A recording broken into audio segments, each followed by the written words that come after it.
Hi friends, good morning. Ok, eu estou gravando essa aula, pessoal, porque quando eu dei aula para vocês mais cedo, eu não consegui finalizar, eu não consegui salvar a aula, então eu estou fazendo aqui, né, o que foi feito na aula mais cedo, né? Claro que quando a gente está fazendo online, a gente tem a participação dos alunos, né? Fica muito mais dinâmico. Mas eu vou passar para quem não pôde assistir a aula, quem está revendo, tá? O que foi falado e pedido lá na aula da primeira série, hoje, no dia 14/4. Ok, let's go. I'll open the material here. Ok. Nós começamos a aula, pessoal, na página 34, na página 34, né? E essa página 34 é uma página que depende muito do texto, do text que está na page 33, que é esse texto, na page 32, sorry, que é esse texto aqui, tá? Needs a direction, ok? Young teen fear for future, has a lot of time on her side. Aquele texto da Dieb, né, que a gente já discutiu sobre ele, né, a gente já debateu, que uma adolescente, uma teen, envia uma letter para Dieb asking advice, a piece of advice. Então, ela está pedindo um conselho about career, because this unit we are working with career, future career. Então, você depende do texto para você responder, tá, a página 34. E eu pedi que fizessem em casa, né, esse number 5 e o number 6, according to the text. Read the text again to answer the following questions, from A to D, né, de acordo com o texto, né, nada opinião pessoal, de acordo com o texto. Number 6, how can you send a letter to the Abby? Né? Então, aí já foi perguntando como que você envia uma carta para Dear Abby. A gente já viu que ela tem uma coluna e tal, uma revista e tal. Como que você vai enviar isso? Tem tudo lá no texto, olha a fonte, olha nos detalhes, observa para você poder responder 5 and 6. O Reading for Critical Thinking, nós discutimos, né? Alguns alunos participaram dessa discussão, que eu perguntei. Letter A. What do you think of Abby's advice? What would you recommend to need the direction? E o que você acha do conselho da Abby? Eu posso dar uma recapitulada com vocês aqui, que a Abby disse que a girl, né, a girl that sent message, was or is too young to worry about profession. Então, ela disse isso, né? Na letter B, in your opinion, what should be taken into consideration when choose a career? E aí, alguns alunos participaram falando sobre o que nós conversamos numa aula anterior, que foi a questão de o que te chama atenção quando você vai escolher uma career? E a gente falou sobre salary, employability, job satisfaction, workplace safety, flexible working hours, chance of career development, employment benefits, né? Que a gente falou que é importante. Eu perguntei na ocasião qual é a importância para cada um, né? O que vem do 1 até o 7, sendo que o 1 é o extremely relevant e o 7 not so relevant. Então, assim, o que para você é extremamente relevante até o que não é relevante? Então, muitos responderam, é o salary, a job satisfaction, que é a satisfação no emprego, a chances of career development, desenvolvimento da carreira, employment benefits, que são as vantagens, né, de ser um empregado ali, por exemplo, health insurance, dental insurance, que são os seguros, né, um plano de saúde, um plano dentário, odontológico e tal. O que vai te mover a escolher essa career? E aí tem isso muito linkado lá na letter B, né? Lá na letter B, que perguntou a sua opinião, o que você leva em consideração de escolher uma carreira. Do you worry about choosing a career? If so, what are your worries? Então, se você se preocupa em escolher uma carreira, Sim ou não, está na hora de você se preocupar ou não está na hora, ok? Isso foi uma discussão que nós fizemos. A letter C, according to Abigail's advice, works no longer necessarily stay in one kind of job for a lifetime. In your opinion, what are the positive consequences of that? Então, de acordo com a Abigail, né, além dela falar que a Grow era muito jovem para escolher um trabalho, uma carreira, ela diz também que ninguém precisa ficar preso a uma carreira para a vida toda, lifetime, que as pessoas podem escolher mais de uma carreira, que as pessoas podem trabalhar com mais de uma coisa, né? Isso foi a explicação dela. E aí eu venho perguntando se você concorda ou não, se você vê coisas positivas nisso, consequências positivas ou não, e a gente fez essa discussão. Sinônimos. A gente também entrou na questão dos sinônimos, né? Porque a gente vê muitas palavras sinônimas, muitas palavras diferentes no texto, e a gente fala assim, gente, what does it mean? What do they mean? E aí nós temos stay with, be good at, for, stop, relax, old, extraordinary, and area. Todas essas words in the box, we need to use synonyms. They are synonyms. For example, letter A. Essa eu já corrigi com o pessoal, eu já fui corrigindo. No final do vídeo, eu falo para vocês o que é para ser feito em casa, né? Para a próxima aula. Essa aqui eu já fui corrigindo, né? Eu pedi dei um tempinho para os alunos poderem fazer e fui corrigindo, como eu gostaria de corrigir com vocês também. You may excel in several different areas. B. People are usually good at things they enjoy, so slow down. You find your passion or passions in a field you enjoy. I don't have a standout passion I love intensely.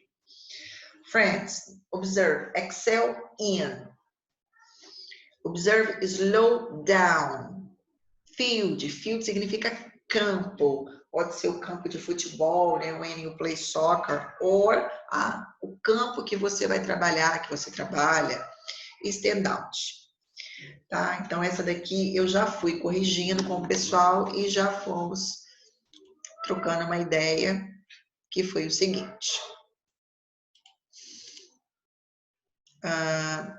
When you say excel in, means be good at. Então, você pode dizer o seguinte.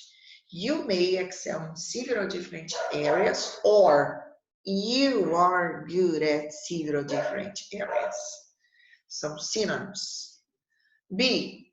People are usually good at things they enjoy, so slow down, relax.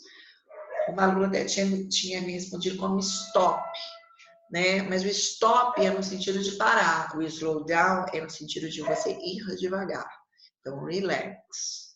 You find your passion a field you enjoy. Esse field, esse campo, essa area, ok? I don't have a standout passion I love intensively. Então, o standout é aquela coisa extraordinary, ok? Que call attention, que chama a sua atenção. Ok? Então, essa daí foi feita com os students mais cedo. Depois eu vim falando sobre a word formation, né, que é a questão dos prefixos e sufixos, que os alunos que estiveram comigo no nono ano viram isso. É importante para a gente ler um texto e entendê-lo, né? Deixa eu abrir aqui o outro material. E nós temos aí, olha aí. Take a look.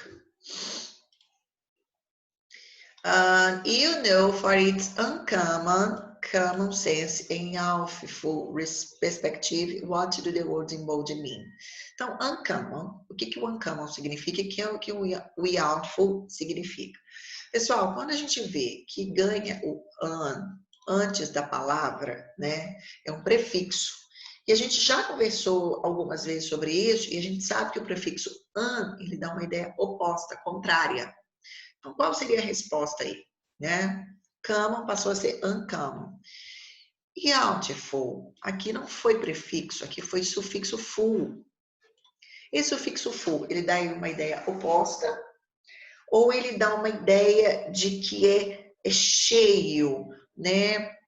For example, power, powerful, helpful, carryful, ele dá aquela ideia de cheio de algo. Então, é o oposto ou é alguma coisa típica que existe na vida das pessoas jovens? Eu volto corrigindo depois. E a mesma coisa a gente fez no 3, né? Que era para a gente colocar ou an ou full nos substantivos. E que a gente colocando o prefixo an ou o sufixo full, a gente estaria transformando em adjetivo, ok? Então, essas palavras, elas são substantivos que foram usados no texto para a gente falar sobre advice, sobre conselho, e aqui a gente faz a transformação do substantivo, né, para o adjetivo. O substantivo advice, aqui também temos os substantivos, e a gente faz essa transformação. Se a gente usar o an e o full, eles vão virar adjetivos. Volto corrigindo. Number 4.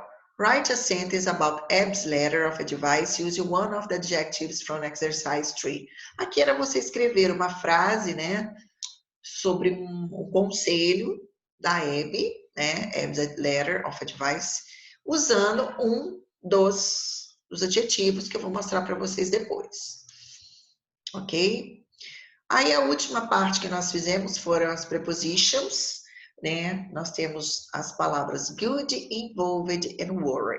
O good é um adjective, o involved é adjective e o worry é um verbo. A gente sabe que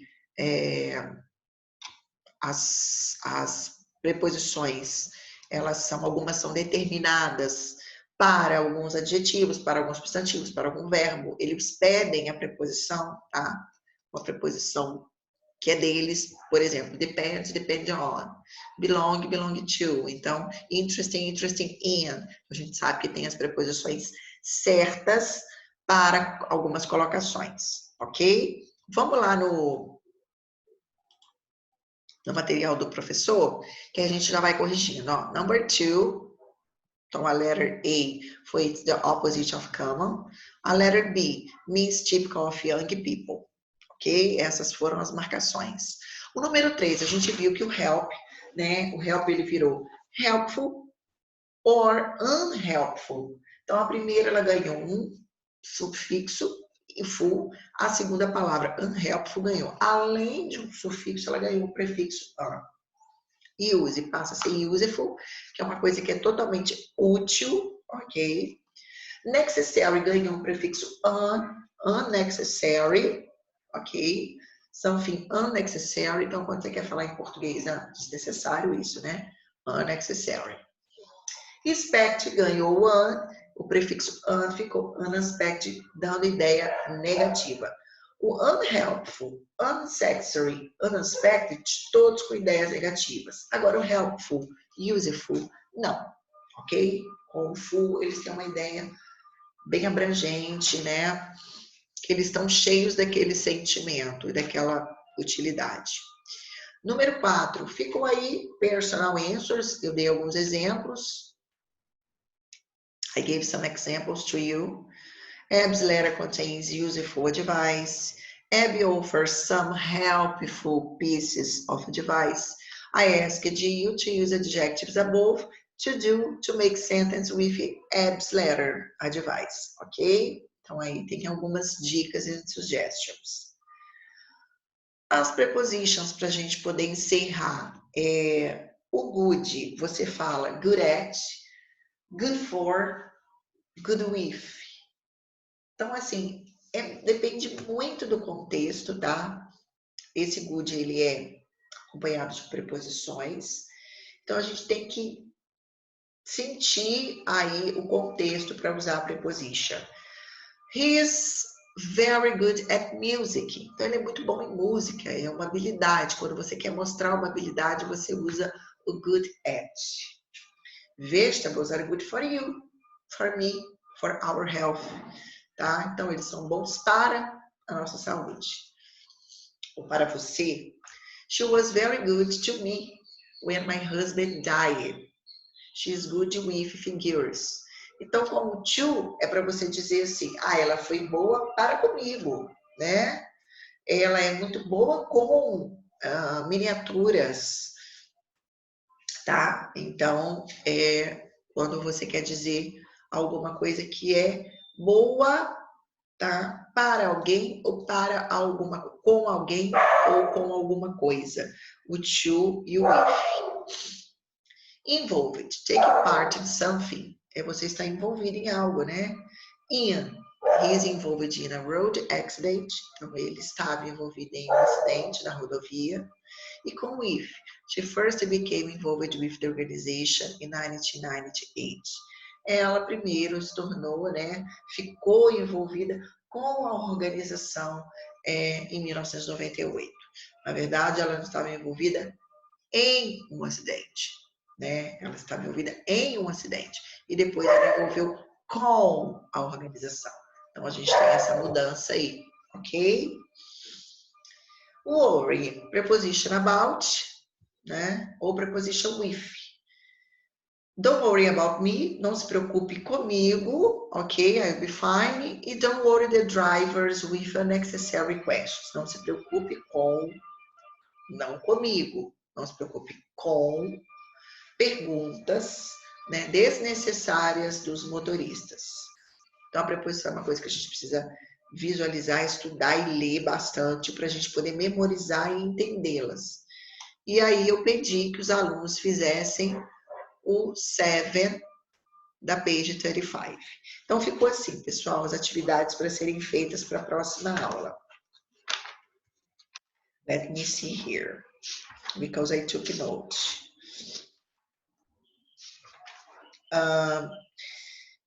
34, numbers 5 and 6. 35, number 7. Ok? Que é a parte de preposições. Então, a 34, número 5 e 6, e a 35, número 7, para vocês poderem fazer em casa, para a gente voltar na próxima aula e discutir, ok? About it. About them. Ok? See you, friends, next class. I hope you enjoy my class. Bye-bye.